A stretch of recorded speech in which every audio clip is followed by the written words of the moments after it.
जय गुरु जी संगत जी, मेरे यूट्यूब चैनल गुरु जी 13 ब्लेसिंग पर आपका हार्दिक स्वागत है। जय गुरु जी, शुक्राना गुरु जी, आप सभी साथ संगत जी को जय गुरु जी। गुरु जी आप सभी पर मेहर बनाए रखें, सर्वदा भला सर्वदा भला। संगत जी मैं आशा करती हूँ कि आप सभी स्वस्थ और मस्त होंगे। संगत जी जैसे कि मैं आपके साथ में एक मोटिवेशनल स्टोरी भी लेकर आती हूँ, आज उसी कड़ी को आगे बढ़ाते हुए आज की जो मोटिवेशनल स्टोरी है वह है 3 डंडियाँ। संगत जी हम जीवन में बहुत कुछ देखते हैं। हमारे जीवन में बहुत सारे गुरु आते हैं। जब गुरु किसी मनुष्य के जीवन में आते हैं तो उसके देखने का नजरिया, सोचने का नजरिया सब बदल कर रख देते हैं। इसी तरीके से आज की जो कहानी है उसमें एक साधु संत हैं जिन्होंने अपने शिष्यों के सोचने का तरीका, समझने का तरीका ही बदल दिया, उनका नजरिया ही बदल दिया। किस तरीके से उनका जीवन परिवर्तित हुआ उसी का वर्णन किया गया है। स्टोरी शुरू होती है गंगा के तट पर। एक संत अपने शिष्यों को शिक्षा दे रहे थे। तभी एक शिष्य ने पूछा, गुरुजी, यदि हम कुछ नया, कुछ अच्छा करना चाहते हैं पर समाज उसका विरोध करता है तो हमें क्या करना चाहिए? गुरुजी ने कुछ सोचा और बोले, इस प्रश्न का उत्तर मैं तुम्हें कल दूंगा।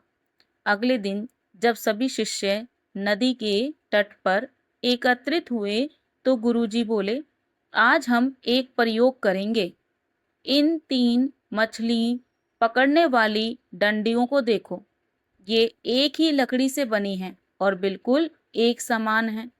उसके बाद गुरुजी ने उस शिष्य को आगे बुलाया जिसने कल प्रश्न किया था।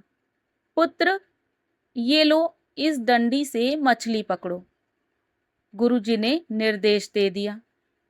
शिष्य ने डंडी से बंधे कांटे में आटा लगाया और पानी में डाल दिया। फौरन ही एक बड़ी मछली कांटे में आ फंसी। जल्दी, पूरी ताकत से बाहर की ओर खींचो, गुरुजी बोले। शिष्य ने ऐसा ही किया। उधर मछली ने भी पूरी ताकत से भागने की कोशिश की। फलतः डंडी टूट गई। गुरुजी बोले, कोई बात नहीं, यह है दूसरी डंडी लो और पुनः प्रयास करो। शिष्य ने फिर से मछली पकड़ने के लिए कांटा पानी में डाला। इस बार जैसे ही मछली फंसी, गुरुजी ने बोले, आराम से, एकदम हल्के हाथ से डंडी को खींचो। शिष्य ने ऐसा ही किया, पर मछली ने इतनी जोर से झटका दिया कि डंडी हाथ से छूट गई। पर गुरुजी ने फिर कहा, ओहो, लगता है मछली बचने निकली। चलो, इस आखिरी डंडी से एक बार फिर से प्रयत्न करो।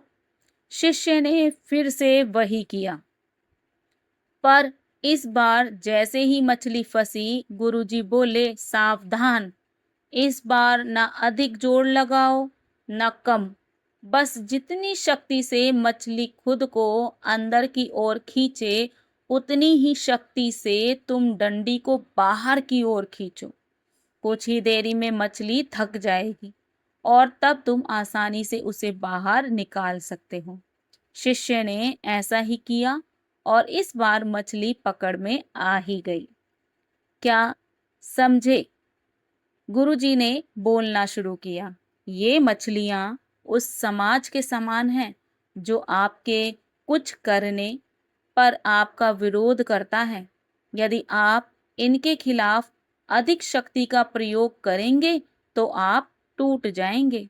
यदि आप कम शक्ति का प्रयोग करेंगे तो भी वे आपको या आपकी योजनाओं को नष्ट कर देंगे। लेकिन यदि आप उतने ही बल का प्रयोग करेंगे जितने बल से वे आपका विरोध करते हैं, तो धीरे धीरे वे थक जाएंगे, हार मान लेंगे और तब आप जीत जाएंगे। इसलिए कुछ उचित करने में जब ये समाज आपका विरोध करे तो समान बल का प्रयोग का सिद्धांत अपनाइए और अपने लक्ष्य को प्राप्त कर लीजिए।